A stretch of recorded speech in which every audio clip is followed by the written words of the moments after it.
These are letters that were written by Charles Manson. Did anything ever happen to you? Only once. These objects are powerful. It's a cursed name, should never be talked about. What happens when you turn the TV on? If I wanted to kill somebody, I'd take this book and beat you to death with it. Did the killer look into that mirror? Since I was a young boy, I've been collecting haunted artifacts, drawn to the dark and mysterious energy they carry. The Manson murders will go down as one of the biggest crimes of all time. Through my career as a paranormal investigator, I've been able to build my collection. Now, I'm building a museum. The Conjure Chest is one of the deadliest haunted artifacts in existence. Has affected thousands of people.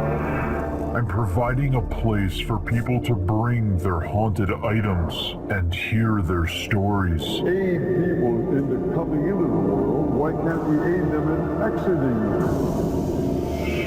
These are my deadly possessions.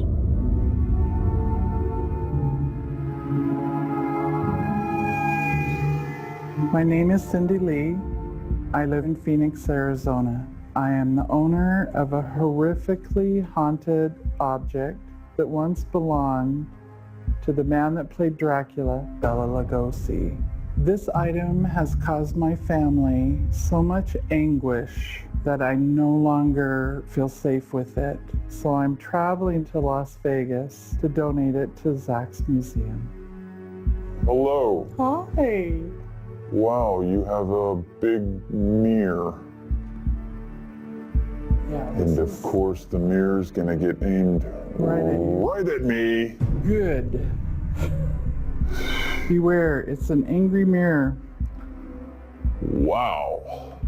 This is really cool. I'm guessing the mirror has a story. The mirror used to be in Bela Lugosi's house. Bela Lugosi. Yes, my uncle lived in there when I was a child. We used to visit. Oh, huge Bela Lugosi fan. So your uncle, We called him Uncle Bob. His name is Frank Robert Saletri, and he produced films. He did Blackenstein. old horror films, huh? He, in 1982, was murdered. It's speculated like a mob hit. Are you serious? Yeah, and it was pretty gruesome. And I hate to ask can ask these me details. whatever Okay, you want, the please do. details. Was your uncle shot or was he strangled? How was he killed?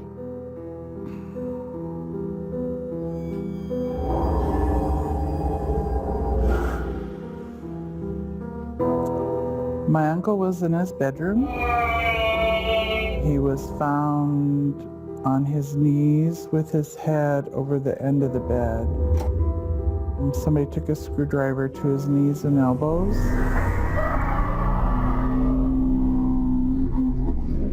And they shot him, and then they tried to dig out the bullet with the screwdriver. And he wasn't found for a few days. Cindy Lee's uncle was killed inside Bela Lugosi's old house, with the mirror watching. Did they ever capture your uncle's killer? No. They never did. They never had any idea. I have personal idea. It had to be somebody close that let him in, because it wasn't a forced entry. I think it was a close friend. And whatever else went on, who knows?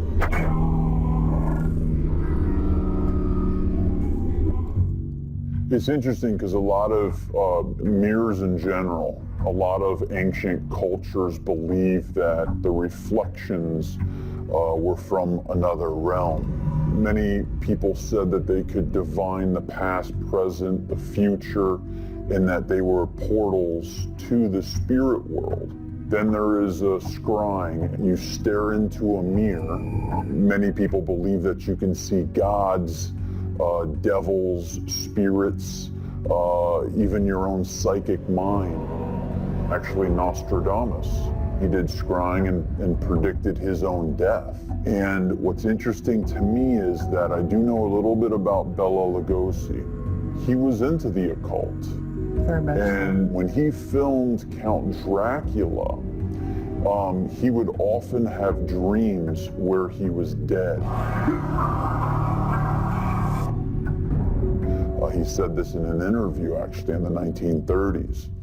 So it's interesting to me that someone like Bela Lugosi that was involved in the occult, did he use this mirror in his own occult rituals and possibly capture that killer that's never been captured? Did the killer look into that mirror? And did that mirror capture that killer's energy, that killer's soul? Possibly your uncle. Are you okay? Yeah, What's wrong? nothing. It's just emotional. I'm sorry.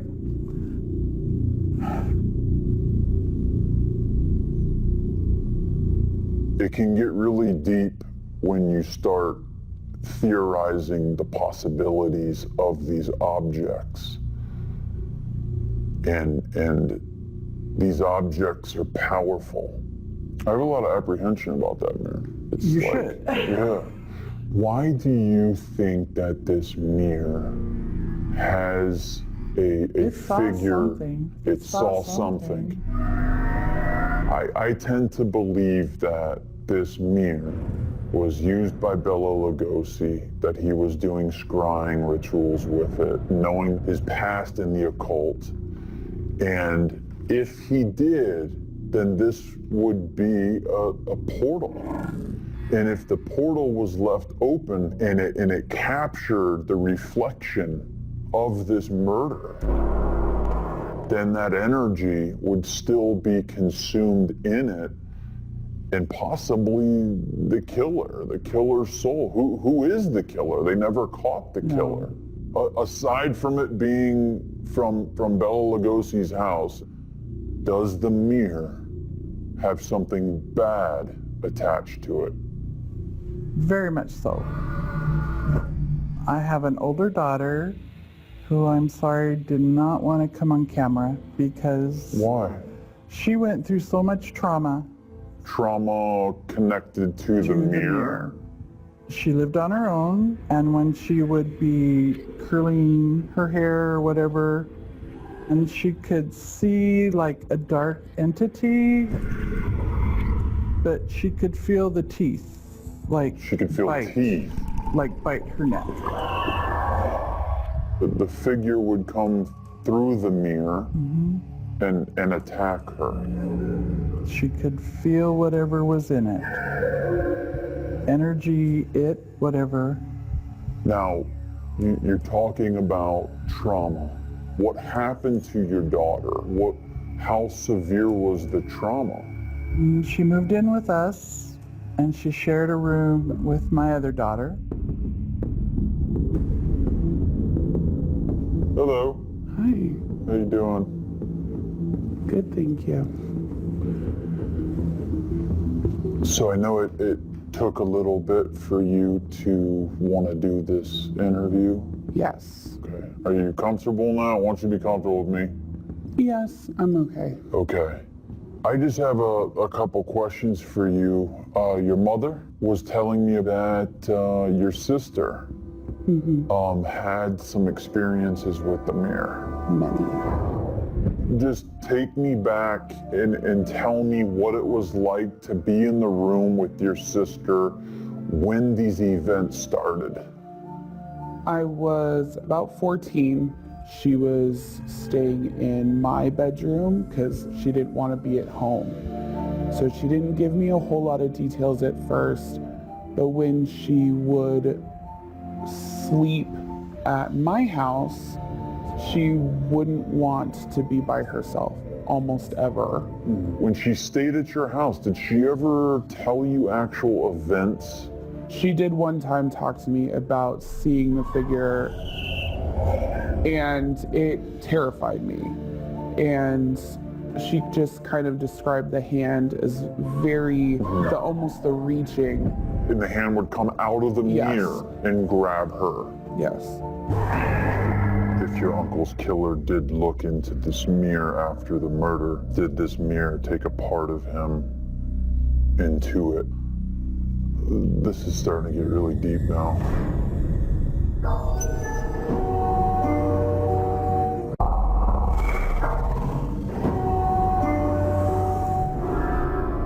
I am talking to Irene about a mirror that was inherited by her family that once belonged to Bela Lugosi. We're talking about Irene's sister, who is so traumatized by this mirror that she no longer talks about it and would not come to the museum to talk to me. We get more of those details now. She just kind of described the hand as almost the reaching. And the hand would come out of the Yes. mirror and grab her. Yes. Did you believe your sister? Oh, of course. You did. Of course. It terrified me, but just the look in her face, she was very serious. She was terrified. It was a big deal to her, so it was hard to not take that seriously. Did she start losing her own personality? She got where she was second guessing things, where you think you see things and are you psychotic or is that real? Did she ever go to like a place to get help? She Yes, did. a few. Talked to a priest, and this was like every day. And that was the focus. Yeah, The mirror. the mirror. My bedroom, where the mirror was up until a couple of days ago, Whoa. I moved Hold out, on. and my room was then the spare bedroom, and it stayed in the corner. When you slept in that room, did anything ever happen to you? Only once.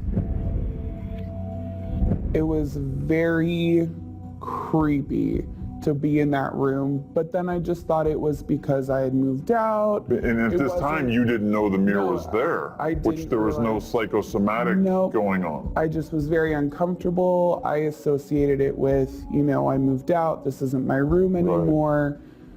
But then one night I went to sleep in my old room, woke up from this awful dream of something attacking me, scratching me, holding me down. What? I just remember this vision of hands and this very dark face. And I woke up and I had scratch marks, Are you chest, serious? arms, even the middle of my back where I was not able to reach. Even some of them where they broke skin. It was so surreal. I couldn't explain it. That's incredible. So you dream about this figure, you wake up and you have scratches all over your body. And I thought it was just a bad dream. Right. I'm very black and white, more scientific than...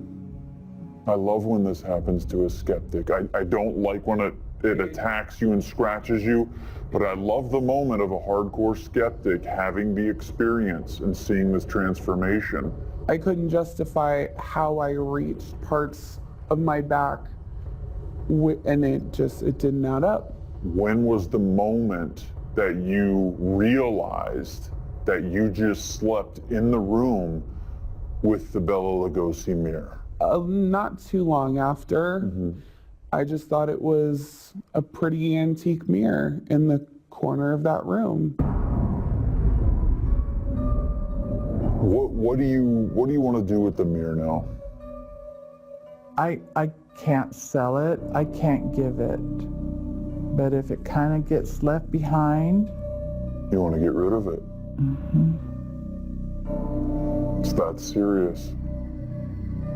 If it has caused this much harm in your family, with your daughter who couldn't be here today to speak about this Right. because it was so traumatic,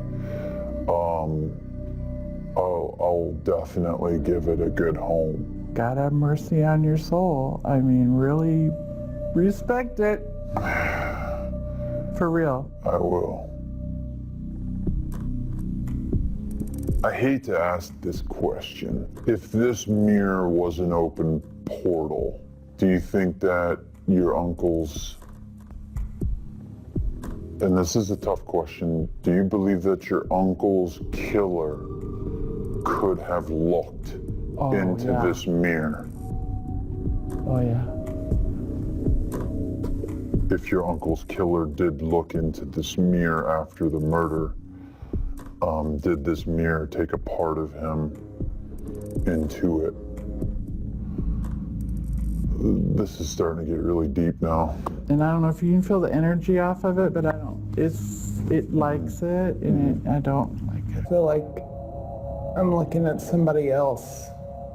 The belief is that if you stare into this mirror long enough, this scrying process, that you can connect with your own psychic mind, even if you never thought you had one. You almost go into a state of hypnosis. You start seeing into the spirit world. You see into the afterlife using this mirror.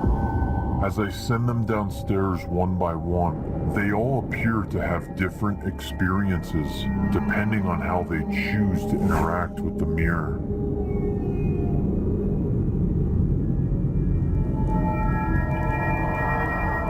Come out and show yourself. Dude.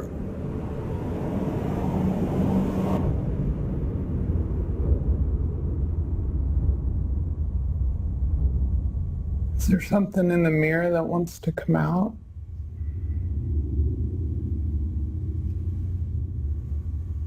Oh, man. What is it?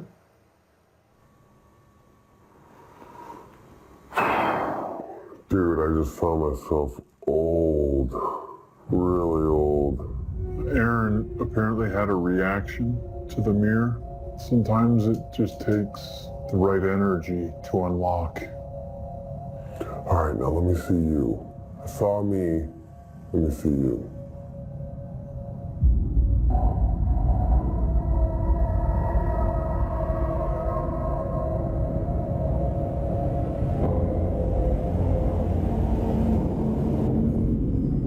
Whoa. What was that look? You just saw something? Ashley sees an unexplained light in the mirror. And what makes this interesting is that while Aaron is alone in the isolation chamber, he too sees the same mysterious light. I swear I keep seeing something.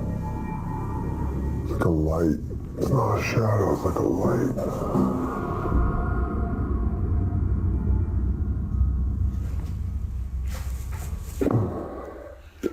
It's a weird feeling in here, guys.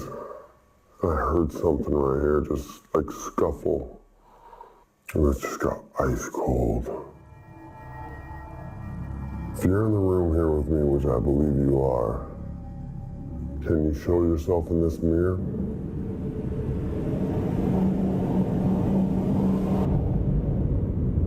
Should we get her out? Yes. I decide to conclude our experiment and gather everyone in order to analyze their separate experiences. And then all of a sudden I saw this light, like someone came in. I thought the camera, like someone came in the back. It was like almost like, It was on the right. yeah, and I was looked over and there's nothing there. So that you guys thought that the experiment just ended? The experiment just began. Round 2 happens in your bed tonight.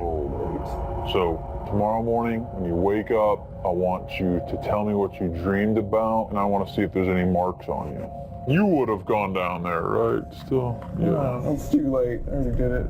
I will continue to monitor the effects this mirror may have left on my volunteers, and will be watching the rest of my museum under heavy surveillance for the next 24 hours. As I arrive at the museum in the morning, I realize the entire basement has mysteriously flooded, Much of our production equipment we store down there has also been completely ruined. I captured some very disturbing evidence on my phone. Basement. Looks like we have a mannequin drowning. As you can see, that's all water right there, about 12 inches.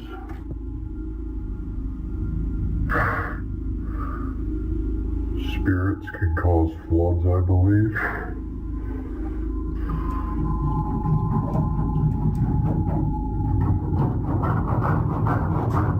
Oh my god. What the Holy just heard sounds coming from right here.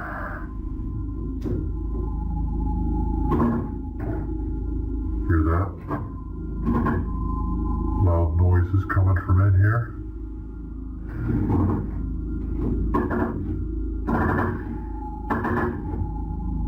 Just capturing it.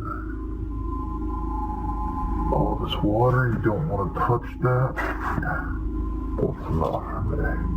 There is no history of flooding in this basement, and the fact that it's just less than 12 hours after our experiment, it is hard to believe this is coincidental.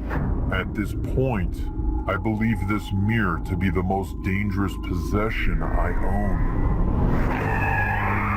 own. This is called murderabilia. I'd never heard of murderabilia until I got Charles Manson's TV. Charles Manson's television.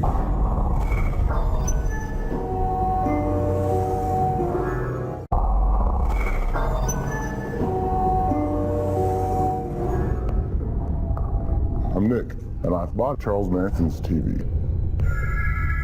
When that happened, bad things started happening. My life just started to go downhill and spiral out of control. My mother died.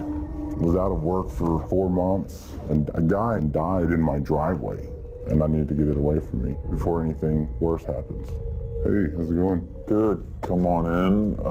You want to set it there? Yeah. Are we going to watch a video? I don't know if you want to watch a video on this TV. Is that right? I'm Nick. Hi, Zach. Have a seat. Nice to meet you. How are you doing? Good. So you've brought a TV. Yes. This is Charles Manson's TV.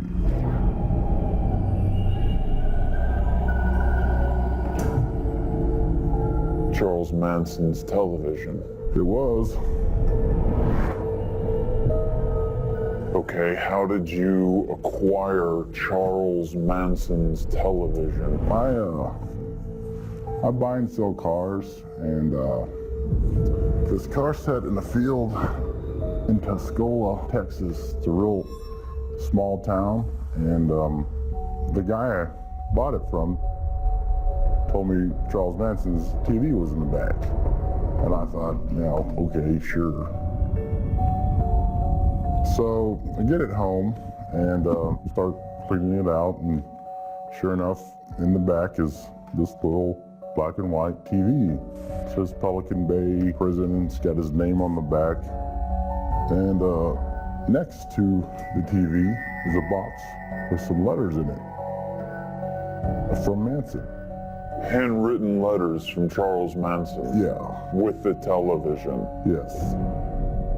Why is this stuff in this car? Apparently the guy that owned the car was corresponding with him. Was corresponding with Charles Manson? Yes. This is already a crazy story. Yeah. This is called murderabilia. I'd never heard of murderabilia until I got this item. Okay. Let me ask you something, Nick. When you set it down, I said, are you going to play a video? And you go, well, I don't think you want to watch anything on this. And I could tell by the way you said that, it sounds like other things started happening to you once you took possession of this. Yes. Okay, please. I've had the TV, I want to say, since about 2012, maybe 13. And for the most part, I kept it in the garage outside. We sold the house, kept it in our bedroom area. You brought the TV into your bedroom. Yes. Okay. When that happened, bad things started to happen. I was out of work for 4 months. My mother died 2015. Sorry to hear that. She was real young. That was pretty hard. Yeah. Just random things would happen. I live on the highway. There's not a lot of houses where I'm at. A guy got hit by a car on a motorcycle and died in my driveway. And this guy knocks on my door and he says, "Can I use your phone?" I said, "Who are you? What?" He says, "I hit a man on a motorcycle. I think he's dead." And I looked down and there's a man in my driveway laying there. There's a motorcycle in pieces. Dead. He's laying dead. So all this started happening, all this bad stuff started happening when you put this in your room. Yes. I would call myself a skeptic when it came to this type of deal. But I have a good buddy, and anytime something bad would happen, he'd say, "It's the TV." Really? Yeah. When did you start thinking that this TV that I brought into my room has bad energy to it? When so many bad things had happened, and I'd gone through so much, I got to a point where I said, "Yeah, I believe it. It's the TV." Where's the TV being stored now? I have a good friend named Ashley, and I shipped it to her. When you shipped it to her, how did things start feeling? Better, much better. Really? Yeah. So it happened that soon? Yes. So I want to know a little bit more about this TV, okay?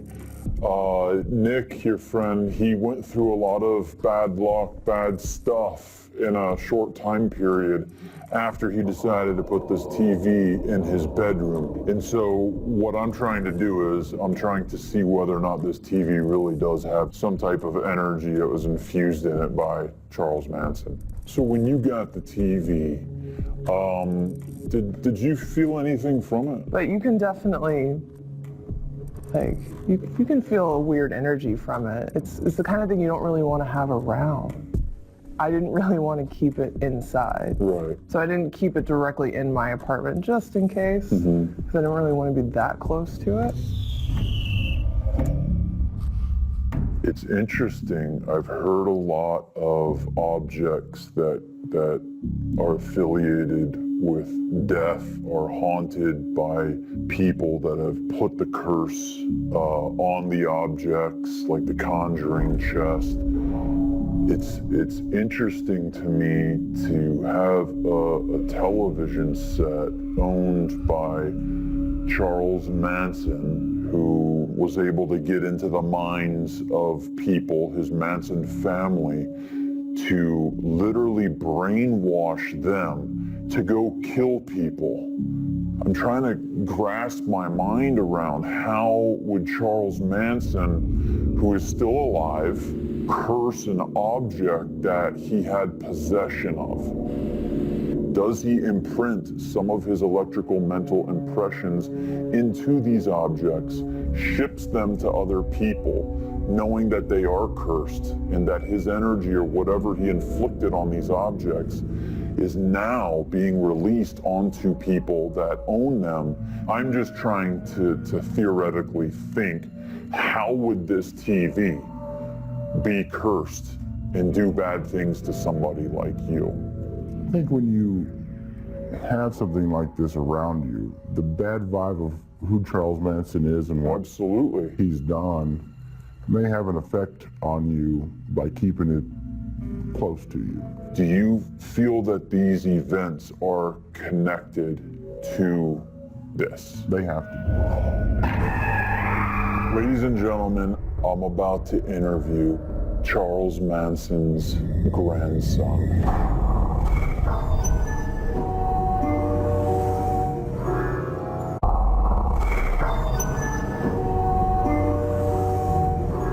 Nick Kloster is the owner of a television that belonged to Charles Manson. We're discussing the possibility of Manson's evil energy being transferred to this TV. The baggage that comes with something like this, the spookiness of it, I guess you could say, that gets to you. And like I said, I fought it for a long time and thought, no, that's not true. That can't be true. I don't believe in that kind of things. But it got so bad where I thought, there's nothing else it could be. It's got to be this kind of stuff, and I need to get it away from me before anything worse happens. What do you have with you? These are letters that were found in the car with the TV, and they're all written by Charles Manson. Are you serious? So they had a relationship. They did. They wrote for years. You send me something, you little something. So a lot of cussing. What? Wow. So were you able to do any research on the guy who sold Nick the car? Yes. Why would this guy sell this car to Nick with all of this stuff in it? Did Charles Manson start getting inside the mind of this guy and writing him all these letters and cussing him out, and then sent him a TV that possibly cursed the guy to just want to just take it, put it in a car, and let me sell the whole damn thing? Yeah, I believe he was a criminology major. He started writing all these people, and there's letters not just from Manson. There's letters from Ramirez, the son of Sam. But the Manson letters, are they directed to this guy? Yes. They are. Every single letter So he there has was is a- directed to him. So there was a relationship there. Absolutely. There's even a letter, I think, in the back of here that allows him a visit. I don't know if Okay. he ever took it. Do you know if his life just fell apart? I know he's in prison now. He's what? I don't know exactly what happened. I'm still trying to figure it all out, but I've heard he hired people to break into his stepdad's house and rob and murder him. Oh my But God. he's currently in prison. He convinced people to kill his stepfather. Now, it didn't it- work. It didn't go through. But he did this. Yeah, Holy. he's in prison for, yeah. What did Charles Manson used to do? Got inside the minds of people and Same had thing. them do his dirty work. This story just took a big turn. Do you think that Charles Manson got inside the mind of him while they were corresponding? I could see that, yeah. I mean, the stuff in here is really dark. They may have talked even. They may have gone further than even letters. Interesting. Locked up in prison. Manson, he's not out on the streets, but his belongings are. And his belongings are still having the same effect. What do you want to do with the TV now? Would you like to get rid of it today? I'm offering to take this off your hands for the simple fact that, to me, how it's cursed. I study these things, I research these things, so I want to do some studies on it. I want to do some investigating of the television set. Thank you for coming out here and Thank you for having me sharing here. your story. I appreciate Absolutely. it. Nick Kloster believes this television is the cause for his life to make a terrible turn and wanted to get rid of it. So I am now the owner of a possession that belonged to perhaps the most heinous killer of all time. Could this TV that has Manson's name on it, could he have imprinted his energy into this TV? The TV still works. I'm more curious as to know what happens when you turn the TV on and you watch the screen. There's only one way to find out. Oh. All right, it's on.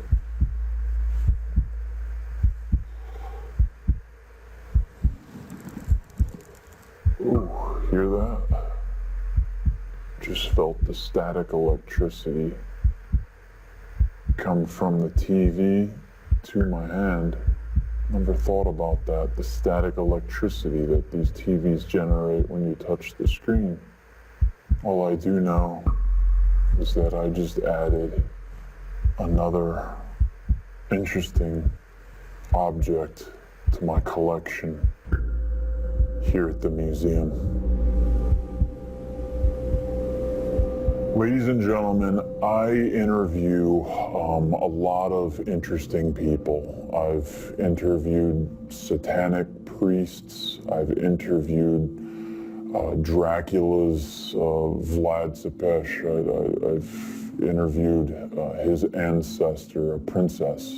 But right now, I'm about to interview Charles Manson's grandson, Jason Freeman.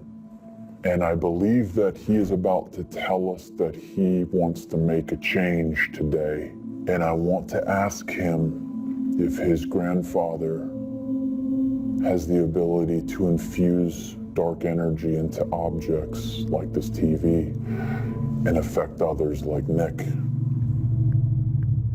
How you doing, buddy?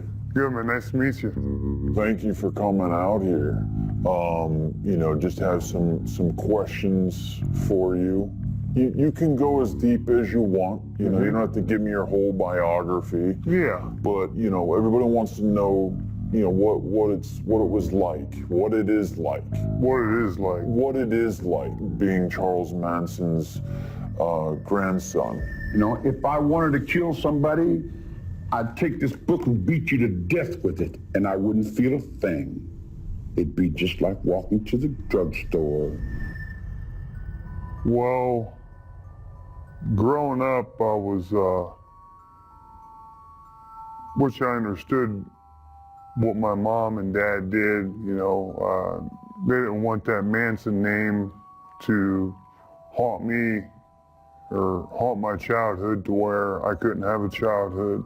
My mom and my grandma just said to never talk about it, never bring it up. You know, it's a cursed name that should never be talked about. And she was married to your grandfather, Yeah. Charles Manson. Him and I, we've been speaking on and off for the last 3.5 years. You have. Yeah. What Yeah. was that like? After so long of not having so many questions not answered and just being left in the dark with the whole situation of knowing who my grandfather was. Nobody would talk to me about it, and I wasn't allowed to speak about it. And it felt great. Have you visited him in prison? No, before he does pass, we have to be face to face. I've got to see him. There's no getting around it. Mm-hmm. What would you tell him? I would give him a hug. That's what I would start with. Mm-hmm. Yeah. And how do you correspond with him? Phone